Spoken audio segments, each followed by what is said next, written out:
Doctor కంటిన్యూస్గా 36 గంటలు duty చేసి రెస్ట్ తీసుకోవడానికి రెస్ట్ రూమ్కి వెళ్తే అతి కిరాతకంగా అత్యాచారం చేసి ఆమెని హత్యకి గురి చేయడం జరిగింది.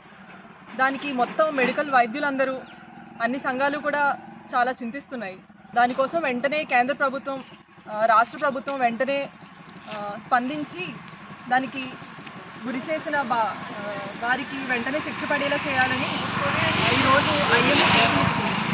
ఈరోజు 24 గంటలు, ఈరోజు మార్నింగ్ 6 గంటల నుంచి రేపు ఉదయం 6 గంటల వరకు వైద్య సేవలను నిలిపివేసి జనాలకు అందరికీ జరిగిందంతా తెలియచేయడం కోసం ఈ పోరాటం చేస్తున్నాం. ఈరోజు మరి రాష్ట్ర వ్యాప్తంగా అందరూ మెడికల్, నాన్ మెడికల్ అందరూ కూడా మరి జరిగినటువంటి ఇన్సిడెంట్ మీకు తెలుసు. కోల్కతాలో ఒక డాక్టర్ని, డ్యూటీలో ఉన్నటువంటి మహిళా డాక్టర్ మీద రేప్ చేసి అత్యాచారం చేసి ఆవిడని అతి క్రూరంగా ఆవిడ ప్రాణాలు కూడా తీసి మళ్ళీ ఎటువంటి ఎవిడెన్సెస్ లేకుండా చేసినటువంటి వాళ్ళు కూడా ఇంతవరకు శిక్షించలేదు. మరి ఇలాంటి వాళ్ళని కఠినమైనటువంటి శిక్షించాలి. అలాగే డ్యూటీలో మాకు సేఫ్టీ లేకపోతే మరి ఎలా వర్క్ చేయగలం? మమ్మల్ని ఏమంటారు, డాక్టర్స్ని దేవుడితో పోలుస్తారు. మేము ఎంతో సంతోషం పడతాం. మరి అలా మేము మనస్ఫూర్తిగా ఎంతోమంది ప్రాణాలకి మేము రక్షించినప్పుడు మా ప్రాణాలని మరి ఎవరు రక్షిస్తారు? గవర్నమెంట్. అందుకు ఈ విషయాన్ని, ఆ పోయినటువంటి ప్రాణాలను మనం ఎలాగో తీసుకురాలేము. కనీసం ఇలాంటి ఇన్సిడెంట్స్ ఇక మీదట జరగకుండా, ఎటువంటి డాక్టర్ మీద, ముఖ్యంగా మహిళల మీద ఎవరు దాడి చేయకుండా ఈ వైలెన్స్ని స్టాప్ చేసి మేము సేఫ్గా మా ప్లేసెస్లో వర్క్ చేసి మరి ఉండాలని మేము ఆ ఉద్దేశంతో ప్రతి ఒక్కళ్ళు కూడా కోఆపరేట్ చేసి మరి మా హాస్పిటల్ నుంచి మేము ర్యాలీ చేయడం జరిగింది. మరి న్యాయం జరగాలి. ఆ డాక్టర్ ఆత్మకు శాంతి ఎప్పుడు కలుగుతుంది అని అంటే ఎప్పుడైతే చేసినటువంటి వాళ్ళు శిక్షిస్తారు.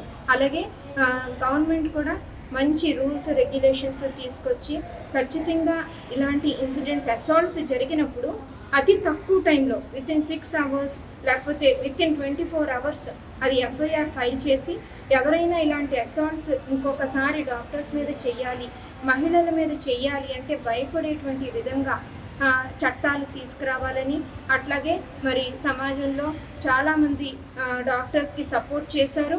ఆ సపోర్ట్ మీరు కంటిన్యూ చేసి ఇటువంటి ఇన్సిడెంట్స్ జరిగినప్పుడు అందరూ కూడా పాల్గొని దాన్ని కఠినంగా అందరూ కూడా శిక్షించే వరకు కూడా జస్టిస్ కోసం పోరాడాలనేటువంటి ప్రయత్నం మాది ఈరోజు జరిగినటువంటి ర్యాలీ.